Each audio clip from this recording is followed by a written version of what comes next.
So welcome back to the channel, guys. I was checking out these tires. I really love the BFGoodrich. You guys were 100% correct. You can't always go by what's online. I did not like these tires online at all. I'm not gonna lie to you. And a lot of you guys say, man, you definitely should look at the BFGoodrich, and you are 100%. These are the BFGoodrich KO2s, and they're the Baja Champions. So this is a 35 by 12.5. Look how wide that beast is. That is a girthy tire. That is a lot of width. And one thing I love about these Ford trucks is this truck does not have a level that I can see. It definitely doesn't have a level. And I don't see any rubbing anywhere. And on top of that, it's running a 12.5 wide tire, 35-inch tall. That's crazy. So kudos to Ford. I guess they're doing something that Ram needs to start doing. But nevertheless, the reason why I wanted to do this video was because if you're looking at tires, don't just look at the size of it and how it's going to look on your truck, especially if you're buying something like this. Here's a better view of it right here. So these are a really robust tire. They are going to be an LT tire, but there's something that you really have to look at on the tire that a lot of people probably don't really think to, and that's going to be this number and this letter here. So what I'm going to do is I'm going to go online real quickly and show you what I'm talking about. Now I made a mistake. I pointed at that R. I was actually pointing at the load range E on the tire, which is the ply rating basically, and that number that I showed you was for the load index. So I'm on BFGoodrich's website, and if you scroll down, actually you can see right here it has 86 sizes, so we'll just click there. Now the tire that we just looked at was this one right here. So I thought that they would have the load range on here, but this is a load range E tire. So I'm going to go on to Nitto's website because theirs is a little bit better. Now it shows here LT tires with a load range E is a 10 ply. So just keep that in mind, okay? Man, I love these tires. Now, no disrespect to my wife. I love my wife to death. The reason why I like to run wider and meatier tires is whenever we do travel, she does curb wheels pretty often. And yeah, I like how wide these tires now. I kind of wish I would have went with like a 35 by 12.5 because these look really good on this truck. Like, they look amazing. But I went with a 295/65, and my tires can be ran as a dual or as a single rear wheel, so they're going to be a little bit more robust. So let me show you guys the rating on this tire. So whenever I look at a tire, I try to buy one that has at least 35 to 3,600 pounds of capacity. So this one is max load 1,450 kilograms.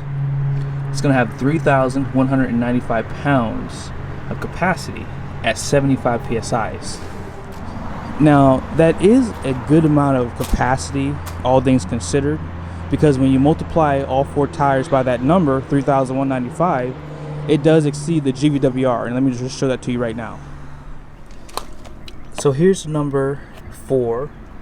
This truck is 11,500 pounds. So like I said, you have way more capacity with these tires, so you really don't need much more than this. However, if you are looking to tow like a gooseneck trailer or a fifth wheel, you're definitely going to need 36 to 3,700 pounds minimum, because what happens is whenever you put weight on the back of this truck, a lot of that weight is going to transfer to the rear axles. That weight from the front axle is going to come back here because the pin weight from your trailer, that pin box right here, does put a lot of weight on the truck, typically about 20% of the total trailer weight.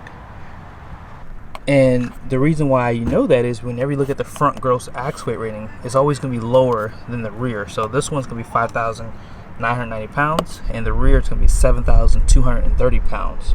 So whenever you're looking at trailers, you have to consider, you know, the tire rating that you have. So I really want to drive my point home here. So let's just talk about the rear axle really quickly. As you just saw, each tire has a capacity of 3,195 pounds. You multiply that times 2, this is what you're going to get here. So let's discuss the rear axle weight. So unfortunately, I could not find a weight distribution for the Ford, so I picked the next best thing, which was a Ram, because on their website it has that. No pun intended, by the way. Now, as far as the weight goes, so I picked out a 4-wheel drive mega cab Bighorn with a high output Cummins and Eisen transmission. That configuration, no options, weighs 8,158 pounds. To nobody's surprise, the front axle is carrying most of that weight at 5,006, and then the rest of it's on the rear at 3,152. So if you add these two together, you get the total. So let's go back to the spreadsheet. So if you take the rear axle at 3,152 pounds, and let's just assume that you have a fifth wheel hitch and then you have a few other things in the bed. So let's just say that's going to equal out to be about 300 pounds. Most of that weight is going to probably transfer to the rear axle because it's basically right over it. And sometimes your passenger weight can transfer to the rear axle, so we'll just assume 100 pounds. And as far as weight transfer goes, now what that means is when you hook up your fifth wheel or gooseneck trailer, some of that weight's going to go from the front axle to the rear.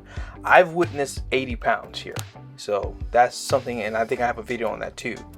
Now, as far as the pin weight goes, we'll just use 2,800 pounds because that's probably a safe number. Now, what do you get when you add all this up? Let's just see here. So all this together, this comes out to be 6,400. Oh, I just missed. I lost it. Hold on, I'm sorry. 6,432. So 6,432 pounds. So that puts you over here on your rear axle. So my point to you is, if you are looking at tires, make sure you pick the right one for your setup. This tire is not the right setup if you are looking to tow a fifth wheel, is my point. And as you already know, I mean, these tires are super expensive. Like, I just paid, I think it was $519 per tire. Now, I did get a deal. I got a buy 3, get 1 for $1. But if you did get a fifth wheel, you may not be able to make this work because the rear axle typically has 3,000 pounds or so out back. And if you do have a fifth wheel hitch, you have to consider that weight on the back. And as I mentioned, I mean, you put the weight of this trailer on the back of this truck, that weight's going to transfer some of the front to the back too. But all is not lost. If you have not bought a trailer and you don't want to upgrade your tires to a higher rating, if you do get a conventional trailer or like a travel trailer, you could get a weight distribution hitch, which would actually put some of the weight back on the front axles, and in that way you don't exceed your tire rating out back. To be fair, it would be really hard to find a travel trailer to exceed the tire capacity because, as I mentioned, you could use weight distribution hitch, but even before that, I think the most weight I've ever seen from a travel trailer was like maybe 1,800 to 1,900 pounds of weight, and you're not going to be able to exceed these tires with that configuration. But the next best thing you can do is do a lot of research, and then you will find that they have a load index number of 126. Now, if you consider, I don't know why BFGoodrich does this, but they show on their website pounds, but this is actually kilograms. So 1701 converted is 3,750 pounds. Multiply that up times 2, that's 7,500 pounds of capacity for your tire. So if you are looking to buy a fifth wheel, this is a tire you're going to want to get. Do not just allow your dealer or your tire shop to pick your tires. I guarantee you most people do not understand these things and they just kind of buy whatever they see fit. So I think this is the best way to go if you are looking at a fifth wheel. Get this load index, which is 126R versus the 121. But hey guys, thank you so much for watching this video. I wanted to make this a quickie for you, but stay tuned. Be sure to subscribe to the channel. We are going to be towing with this beast. This does have the 6.7 power stroke, and really excited to give you guys my impressions on this rig. I'm going to do some tests for clearance because this bed is a little bit longer than mine, and we're going to see if it does have a little bit better clearance than my Ram does. See you soon.